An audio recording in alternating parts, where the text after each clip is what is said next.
donc là, on est dans cette escroquerie, parce que maintenant on va parler d'escroquerie du Covid-19, dans quelque chose qui est une dictature avec menace de mort et même organisation, comment dirais-je, de génocide sélectif sur notamment les vieux dans les EHPAD. Et il n'y a pas que moi qui le dis, je crois que Dupont-Aignan vient de faire une vidéo pour dire que c'est ce qui concluait aussi des stratégies qui nous sont imposées par, je vous dis,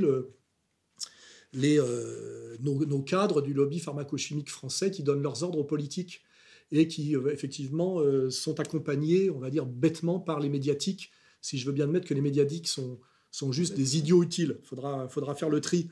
Il y aura des comptes à rendre, je pense, après.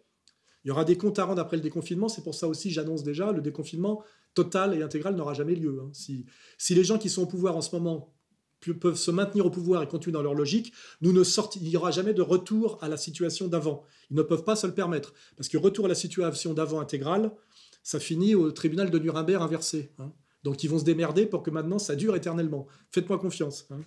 Franchement, il exagère énormément en fait. Il prend des cas particuliers qu'on a vus dans la presse. Mais franchement, honnêtement, on pouvait se promener quand même relativement librement dans Paris et c'était pas la dictature. Macron voulait déconfiner, voulait remettre les enfants à l'école pour que les parents ensuite puissent aller travailler.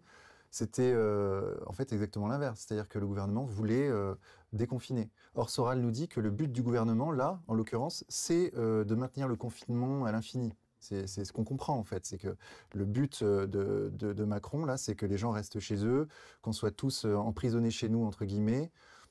Ça me paraît absolument incohérent en fait. Incohérent par rapport à ce qu'on a vu de la communication gouvernementale qui au contraire a cherché dans un premier temps à minimiser, à faire en sorte qu'on continue à sortir dans la rue. Nous, ce qu'on a vu en fait dans l'actualité, c'est pas un gouvernement qui a cherché à tout prix à nous confiner, à nous emprisonner, mais au contraire un gouvernement qui a cherché à minimiser et à faire en sorte qu'on sorte le plus longtemps possible. Et là maintenant, qui cherche à déconfiner le plus rapidement possible en réalité.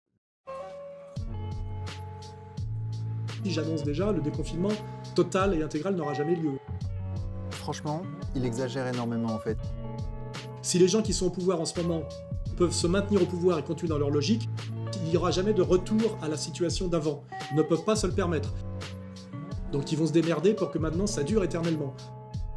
Le gouvernement cherche à déconfiner le plus rapidement possible en réalité.